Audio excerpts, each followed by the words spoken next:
Hey everybody, this is Aaron from Goddard Adventure and Goddard Garage, coming to you from the inside of our new Honda. This is the reveal video, and I'm teasing you guys a little bit longer. I've got to find a nice quiet place to show off the vehicle and talk about why we chose this vehicle. We're going to keep double posting videos for a little while until we can get Goddard Garage up to the 1,000 subscriber count. It's well on its way there, partly because I moved all of our repair videos and garage related videos over there already, so it's a more concise place to find some of our past videos. But if you haven't already, if you consider checking out the channel and giving it a subscription, if we could get over 1,000, that would be awesome, so we can move on with this and stop the double posting. But I appreciate you guys for watching this content. Today we're sitting in a new vehicle, new to the channel. Well, actually it is new. And this is a little teaser at the beginning to see if anybody can guess what vehicle I'm sitting in. It is a Honda. So post in the comments below if you think you know what vehicle I'm sitting in. I'm gonna talk about some of the things that I value in a vehicle and kind of talk about how we ended up in the Honda family.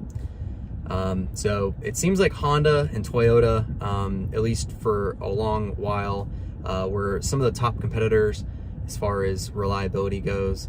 Toyota, of course, had the edge in off-road with their true body-on-frame vehicles, and it seemed like Honda never really made that leap to the body-on-frame, with the exception of a few vehicles, but they developed some really good unit body vehicles, and with the VTM4 system, produced a really interesting and compelling all-wheel drive system. I found myself in my old, still with us, 2007 Honda Pilot, kind of by sheer luck. We just found a good deal. It was sitting at an Acura dealer, used with 140,000 miles, and my wife actually found it, and we bought it because we were desperate, and it was a good price.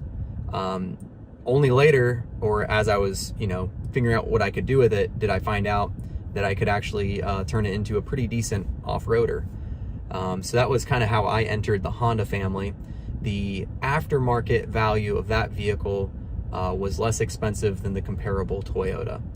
When we got into the Honda, the Pilot, we realized that the vehicle was really well built. We really liked the interior. It was really thoughtfully laid out, and it really did like a ton for the size of the vehicle. It was always very impressive how much space was fit into the size of the vehicle that it is. It's not really a big vehicle, and there are a lot of vehicles that are similar in size that have less interior space.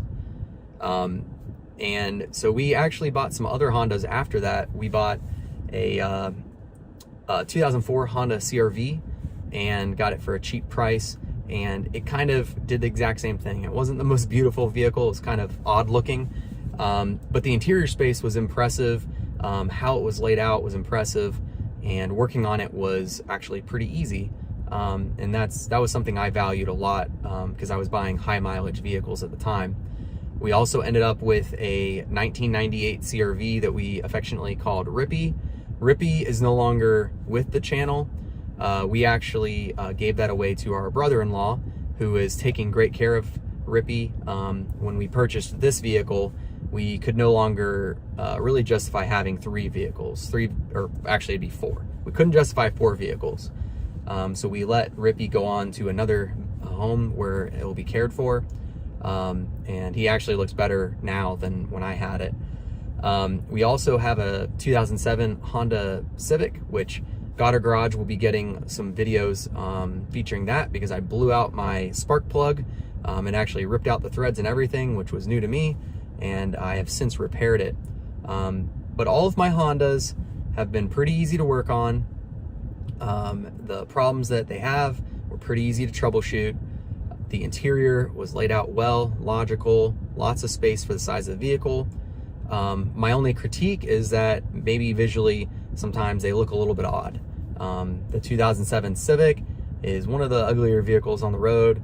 The 2004 era CR-V, I guess that's Gen 2, was interesting, you know, it's kind of like the Element. Some people like it, some people hate it. Very utilitarian. I really liked the look of the first gen CR-V. The 1.5 gen Pilot I thought looked really good. The third gen Pilot looked really good. Then they went into an era of vehicles that everybody calls just a mom van. They like gave up on catering to the guy crowd and just decided to make vehicles for women, it seems. Which leads us kind of to where we're at now. Honda made a Pilot that was pretty sweet looking, definitely awesome that it came with a Trailsport version that had meaningful upgrades. And, you know, at first I was like, I'm gonna be getting that vehicle probably for the next vehicle for our channel. The only problem is Honda made the decision to make it a captain's chair only model. And that was pretty disappointing to me. I thought maybe I could modify and put a bench in there. Ian from Nolo Designs has been kind of figuring out what it would take, and he kind of confirmed my suspicion, which is you can put a bench in there, but to get the seat belt in there would be pretty challenging, and to get the electrical components to make it like the you know, non-Trailsport version would be very challenging. So that kind of steered our decision. I could buy like if I was gonna get the trail mode on the Honda Pilot, and I could be mistaken, I'd have to purchase a model that was over the Trailsport. I couldn't purchase under and still have the trail mode. And that kind of leads me to the vehicle that we're sitting in, which is a 2024 Honda Passport Trailsport. And some may think it's an odd decision to purchase this vehicle over the Pilot for our family. And there are a number of different factors that led to my decision to purchase this Passport. I think a little bit differently, I guess, maybe than many new car buyers.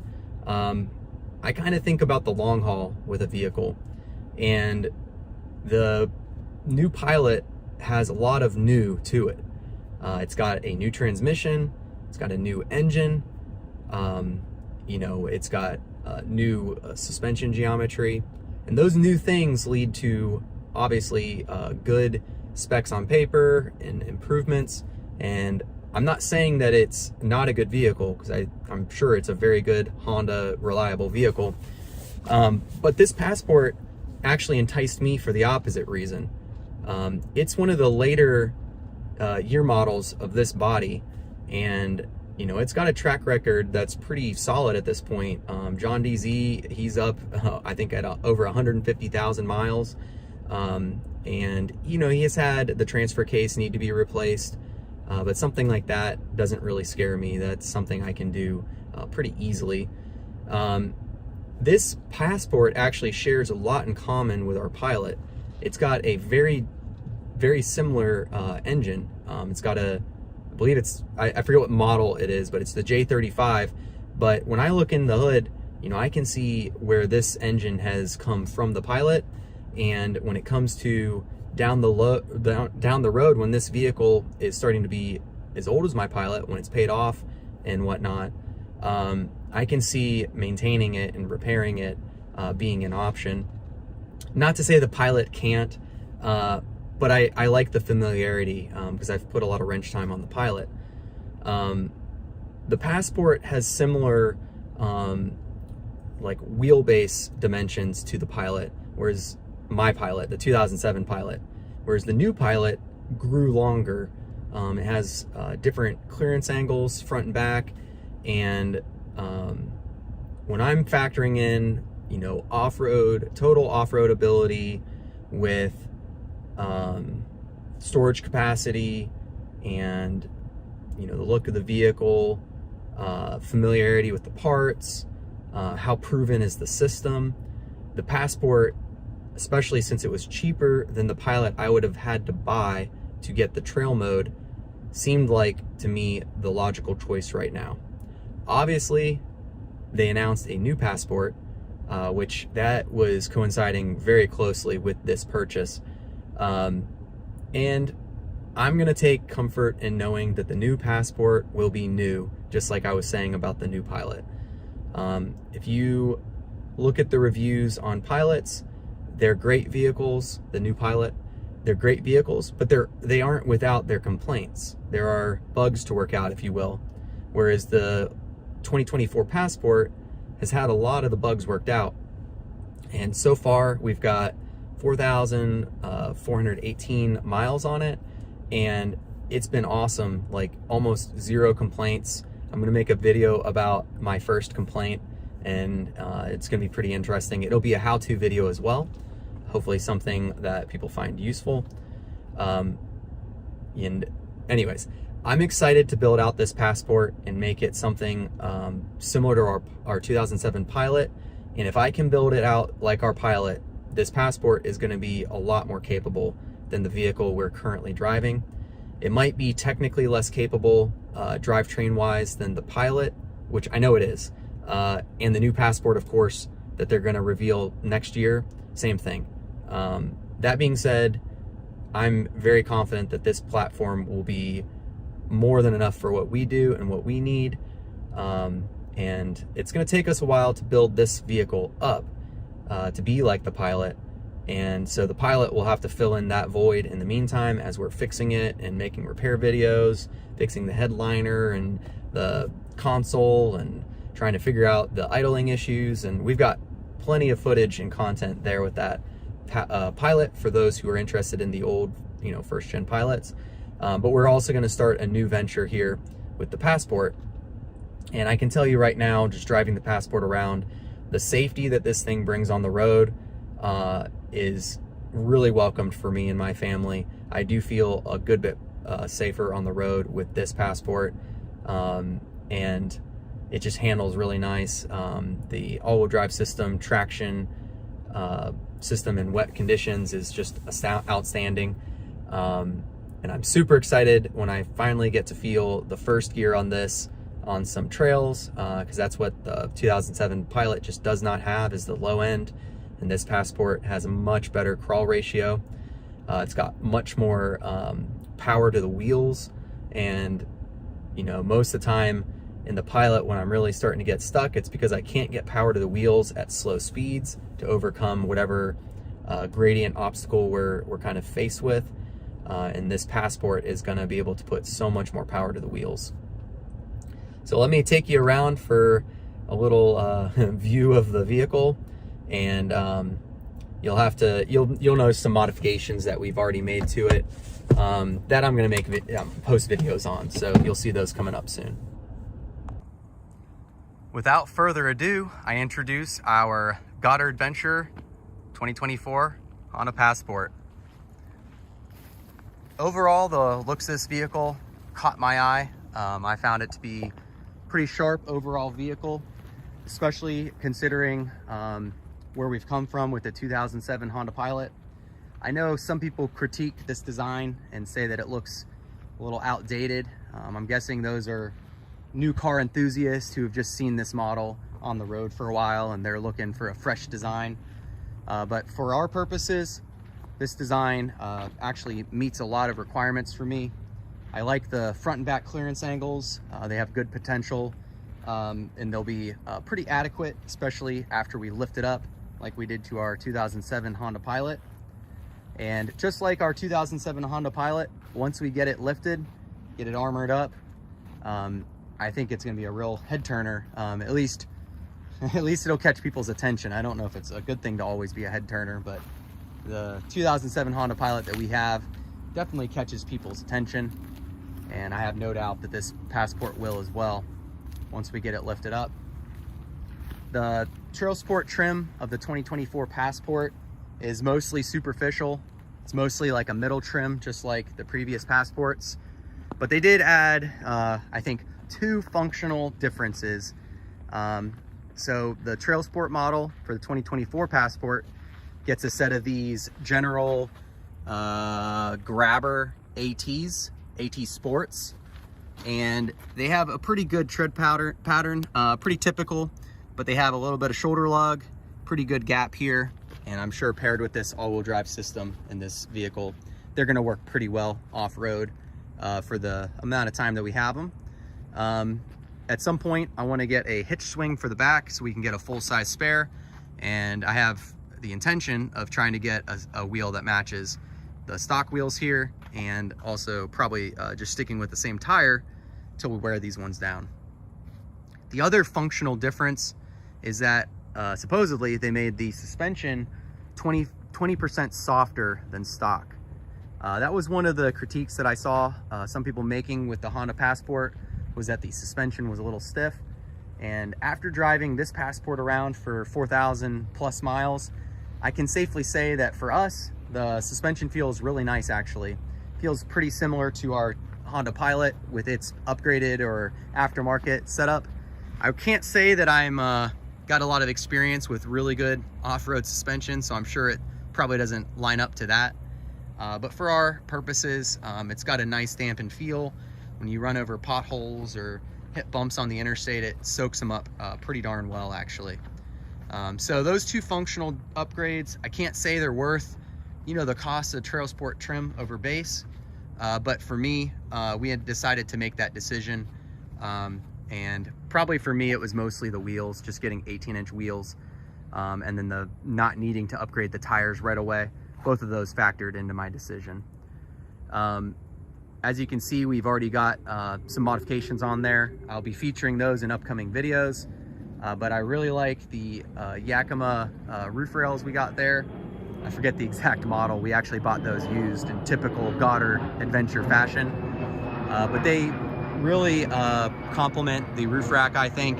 They're very strong, just incredibly strong. One thing about the Passport that I really liked, and it's one thing I always look at on vehicles before I buy them, is how sturdy their the factory roof rail is. And this is the sturdiest I've ever felt. That thing's like rock solid, supported in 3 places. Very solid crossbar, which I really like. My wife and I really liked the Obsidian Gray Pearl color here. Actually, it's Sonic Gray Pearl. Sorry, Sonic Gray Pearl. And I have noticed since we bought it though that it's actually a very common color these days. So we thought we were a little bit unique, but not so much, but still a good color. I probably would have chosen this or just light silver. We like the oversized, almost obnoxiously large stainless steel exhaust tips. And as you can see, we've got a sort of custom job here on the OEM hitch install. We've got the stock factory kick plate modified to be compatible with the OEM hitch, which the OEM hitch is the one that tucks the farthest up under, which is what you want if you off-road. So far, the 8 inches of ground clearance is definitely a reduction compared to what I'm used to with the Pilot, but we'll take care of that eventually.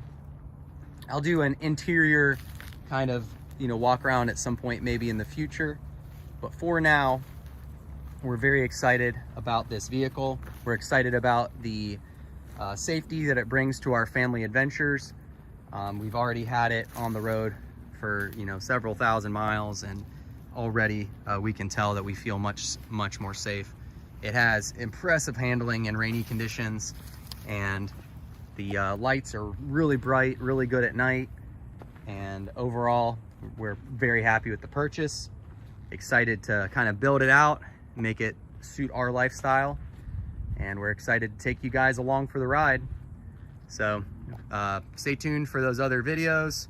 Consider heading over to Goddard Garage and giving me a subscribe if you could. Leave a comment below if you think this vehicle is pretty sharp, or let me know if you think I made the dumbest choice of my life. But either way, we're gonna roll with the punches like we always do here on the channel, and we're gonna make the best we can of it. But we're really excited. I hope you guys are excited to see what the future of this vehicle is. Catch you guys on the next adventure. Aaron out.